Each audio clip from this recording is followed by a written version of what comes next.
A 5-year-old Japanese child can typically maintain focus on a single activity for 45 minutes straight. Meanwhile, parents in many other countries struggle to get their preschooler to concentrate for even 5 minutes. What's creating this dramatic difference in attention span, self-control, and cognitive ability? The answer lies in what happens during those critical first 5 years of life, and it's not what most parenting experts have been recommending. Research from Tokyo Medical University published in 2024 revealed something remarkable. Children raised with specific Japanese early life practices demonstrated up to 40% stronger focus, memory, and problem-solving skills by age 7 compared to children in many other countries. Dr. Hiroshi Nishino, lead researcher on infant brain development at Osaka University, states that the first 5 years represent a neurological window where simple daily habits create measurable structural differences in how the brain organizes itself for lifelong learning and emotional regulation. What makes this even more surprising is that Japanese parents aren't using flashcards, educational apps, expensive toys, or formal academic instruction. They're doing something much simpler that costs nothing but contradicts mainstream Western parenting advice. Today we're uncovering 6 science-backed Japanese practices that literally reshape developing brains, explaining why each one works from a neuroscience perspective, and showing you how to apply them starting today. The foundation of Japanese early brain development rests on one non-negotiable priority that Western parents often treat as flexible: sleep. Japanese parents place sleep above nearly everything else in a young child's life. Playdates get declined, social events end early, family gatherings adjust their schedules, all to protect a young child's bedtime. Children between ages 1 and 5 in Japan typically receive between 11 and 12 hours of sleep every single night. Compare that to many American children who average closer to 9 hours, and you begin seeing why this difference matters profoundly. Research from Osaka University demonstrates that sleep is when a developing brain organizes and consolidates what it learned during waking hours. During deep sleep stages, neural connections formed throughout the day get strengthened and experiences become integrated into long-term memory networks. When sleep gets shortened or becomes inconsistent, this critical consolidation process gets interrupted and brain development suffers measurable consequences.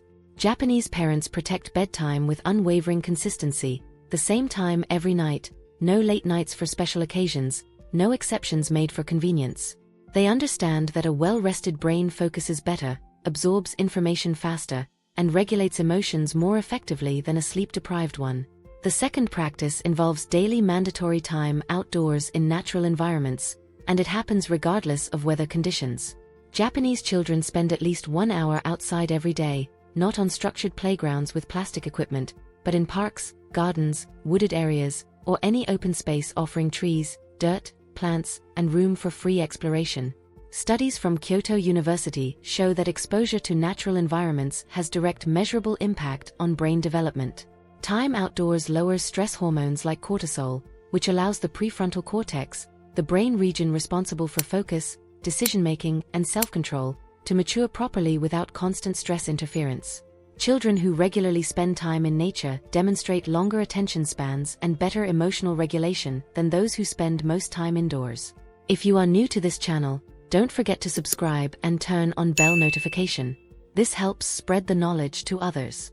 Japanese parents treat outdoor time as absolutely essential, not optional based on convenience or weather.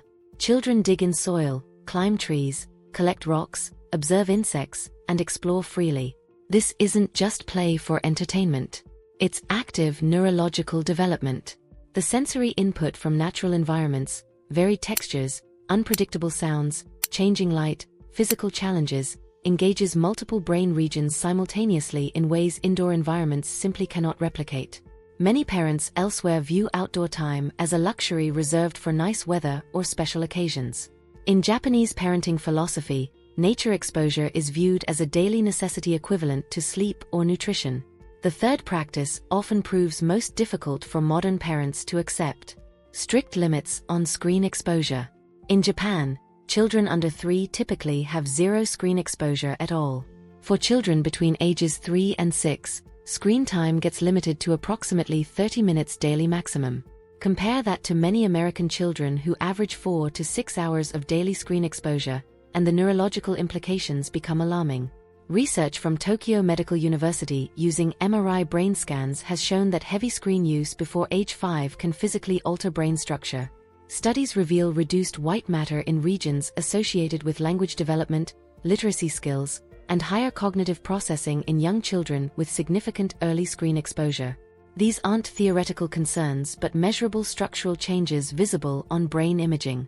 The American Academy of Pediatrics now recommends no screen time before 18 months and very limited use afterward, yet many families struggle implementing this guidance because screens provide convenient distraction, keeping children quiet and occupied. Japanese parents consistently choose the harder path because they understand long-term neurological consequences. Every hour a young child spends passively watching a screen replaces time that could be spent building real neural connections through physical movement, hands-on exploration, and human interaction. The fourth practice emphasizes rich hands-on sensory experiences with real physical materials. Japanese young children spend time daily touching, exploring, and manipulating actual objects. They play with water, sand, mud, clay, and dough.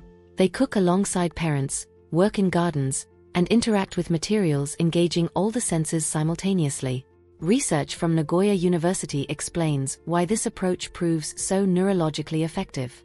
When children use their hands to explore and shape physical objects, multiple brain areas activate at once.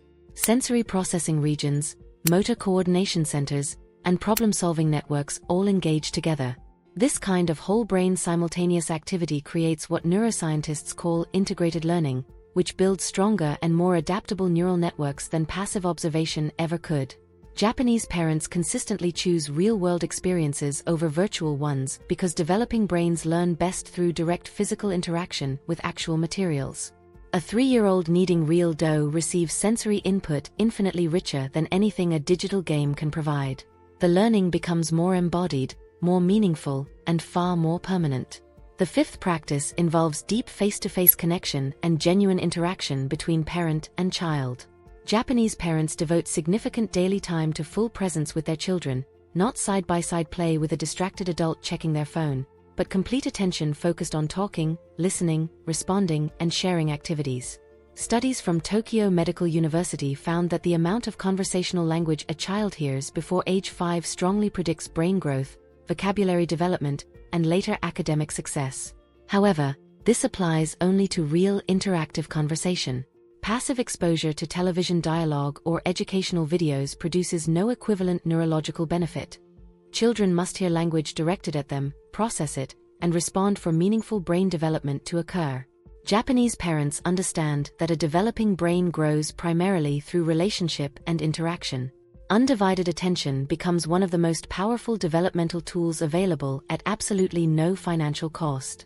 Above all these specific practices lies one guiding philosophy that contradicts much Western early childhood education. The first 5 years are meant for building a strong foundation, not for academic pressure or formal instruction. Japanese parents generally avoid flashcards, early drilling, phonics programs, and pushing cognitive skills prematurely. Instead, they emphasize sleep, nature time, physical movement, sensory exploration, and emotional connection. Research consistently supports this approach. Children who spend early years playing, exploring, and moving freely tend to perform better academically later than those who begin formal instruction too early. Their brains mature more completely, organize more effectively, and become ready to learn when learning becomes developmentally appropriate. The 6 Japanese practices, protecting sleep, daily outdoor time, minimal screens, hands-on sensory play, face-to-face interaction, and delaying academics, build brains capable of focus, learning, and thriving not because skills were forced early but because a strong neurological foundation was established first.